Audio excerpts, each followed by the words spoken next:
Indonesia disebut negara hukum, tapi bagaimana jika hukum yang seharusnya melindungi tanah rakyat justru menjadi celah bagi proyek raksasa negara untuk merampasnya?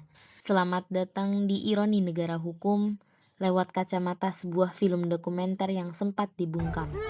Pesta Babi Kolonialisme di Zaman Kita. Pesta Babi adalah film dokumenter investigatif rilisan 7 Maret 2026 karya Dandi Laksono dan Cipri Pajudale. Film ini merekam jeritan masyarakat adat suku Marin, Auyu, Yei, dan Muyu di Papua Selatan. Ruang hidup mereka terancam oleh ekspansi megaproyek ketahanan pangan dan energi nasional. Skalanya tidak main-main, mencakup rencana pembukaan 400.000 hektar perkebunan kelapa sawit dan 560.000 hektar tebu. Di samping proyek bioetanol dan food estate, judul film ini diambil dari ritual adat sakral suku Muyu bernama Awon Atatbon, simbol rasa syukur dan penghormatan pada alam yang kelestariannya bergantung penuh pada hutan. Sayangnya dokumenter ini menghadapi pembungkaman. Laporan YLBHI per 11 Mei 2026 mencatat puluhan insiden intimidasi dan pembubaran paksa acara nonton bareng film ini di berbagai kota. Disinilah letak ironinya. Secara konstitusional, pasal 18B ayat 2 Undang-Undang Dasar 1945 mewajibkan negara menghormati kesatuan masyarakat hukum adat. Putusan MK nomor 35 tahun 2012 juga tegas menyatakan bahwa hutan adat bukanlah hutan negara. Namun di sisi lain, pemerintah secara agresif menerbitkan PP nomor 42 tahun 2021 tentang kemudahan proyek strategis nasional atas nama kepentingan umum. Prosedur dipangkas dan hak persetujuan masyarakat adat atau FPIC kerap dikesampingkan. Dari negara ini kan, jangankan tuh. Saya kemarin bicara sama Daniel datang sama saya dengan persoalan Kodam ini. Saya bilang padahal kalau lebih baik saya ngungsi ke Papua Nugini. Dia bilang aduh bapak jangan begitu. Ya memang kalau tidak bisa menghargai kami lebih baik pilihan yang itu yang saya memilih. Lebih baik saya pindah dari sini.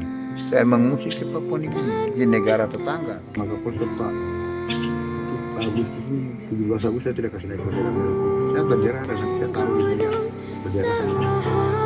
Karena saya punya pikiran percuma kita ini merasa bahwa kita hidup di bawah naungan merah putih. Ternyata merah putih tidak demikian. Tidak anggap kami sebagai kami rakyat. Nah. Dia lambang negara. Dan kami menghargai lambang negara itu. Ternyata lambang negara ini kita bernaung di bawah lambang negara ini. Kita tidak dilindungi. Hak kita tidak dihargai. Di daerah Papua pun harus ditanam kelapa sawit supaya bisa menghasilkan juga BBM dari kelapa sawit. Juga tebu menghasilkan etanol. Singkong, kasava juga untuk menghasilkan.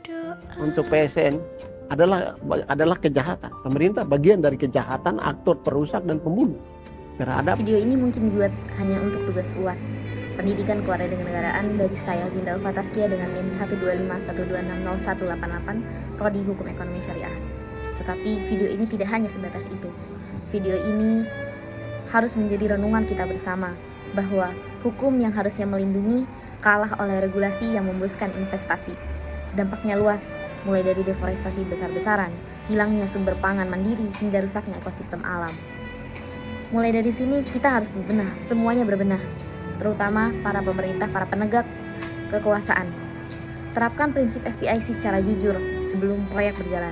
Kedua, percepat pengakuan formal hutan adat sesuai mandat putusan MK. Ketiga, lakukan evaluasi independen pada proyek skala besar ini. Dan keempat, hentikan segala bentuk pembungkaman terhadap diskusi publik. Karena proyek food estate ini sudah ada sejak zaman Soeharto, tetapi yang kita tahu banyak yang gagal, banyak yang mangkrak, banyak yang tidak terselesaikan dengan baik. Di balik riuh pasal dan kebijakan, kisah dalam film Pesta Babi adalah tamparan keras bagi nurani kita. Pelajaran kewarganegaraan mengingatkan bahwa hukum bukan sekedar barisan teks mati di atas kertas, melainkan detak jantung kemanusiaan yang bertugas menjaga harkat sesama manusia. Status negara hukum tidak otomatis melahirkan keadilan.